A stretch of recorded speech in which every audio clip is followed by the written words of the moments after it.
So Jumanji The Next Level is the sequel to Jumanji Welcome to the Jungle, and it stars Dwayne "The Rock" Johnson, Karen Gillan, Jack Black, Awkwafina, Kevin Hart, Danny DeVito, and Danny Glover.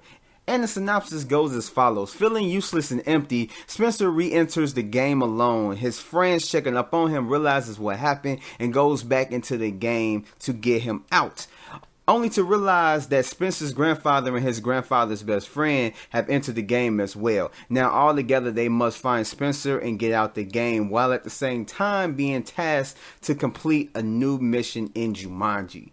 And so going into this movie, I was really excited.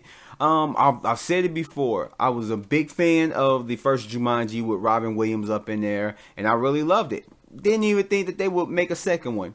They made a second one. Really wasn't optimistic about it. I poo-pooed on it.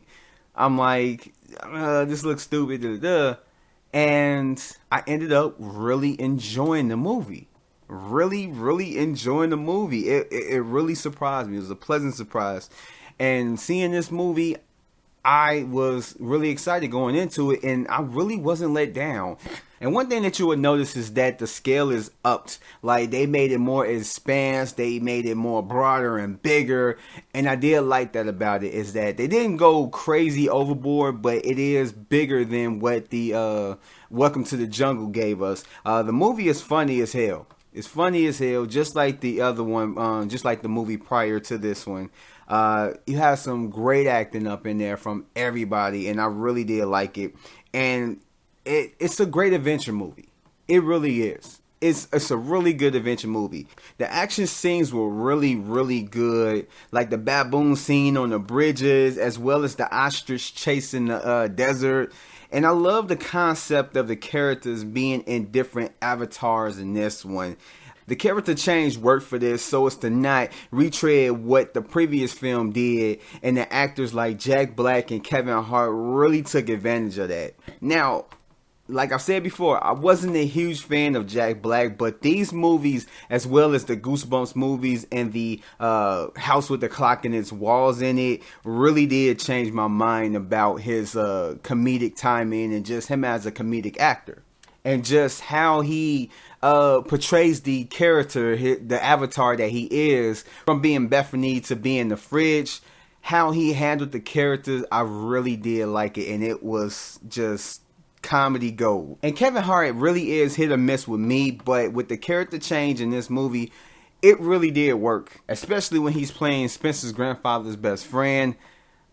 Just that role and how he portrayed it, I really did love it. I really did. It was funny as hell. And I did like The Rock and Karen Gillan up in this movie, but to me, Kevin Hart and Jack Black were the complete standouts. And Awkwafina was a good addition to the film as well. She didn't really add too much to the film, but I did like her in this movie, even though she didn't have too much to work with. But one of the negatives I can say about this movie is that there is something that is introduced in the film which seems like a super big convenience, and that it influences the plot, but it felt like kind of like an easy get out of jail card. Like it was just introduced just so that something else can happen to kind of help the heroes along. And even though they do have a good comedic scene with this spoilerish thing, it just really seemed out of place. Like they kind of like the writers wrote themselves into like a corner, and so they needed a way to get out.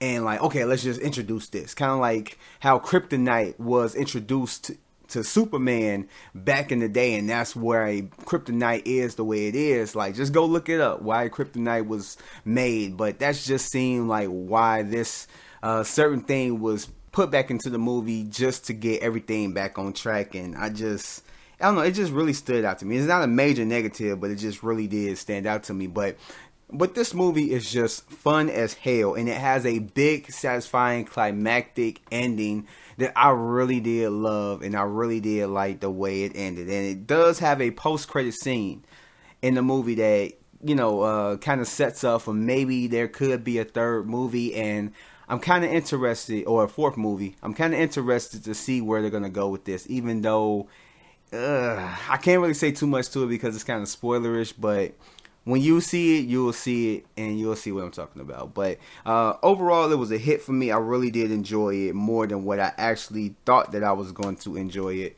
And yeah, that's my review.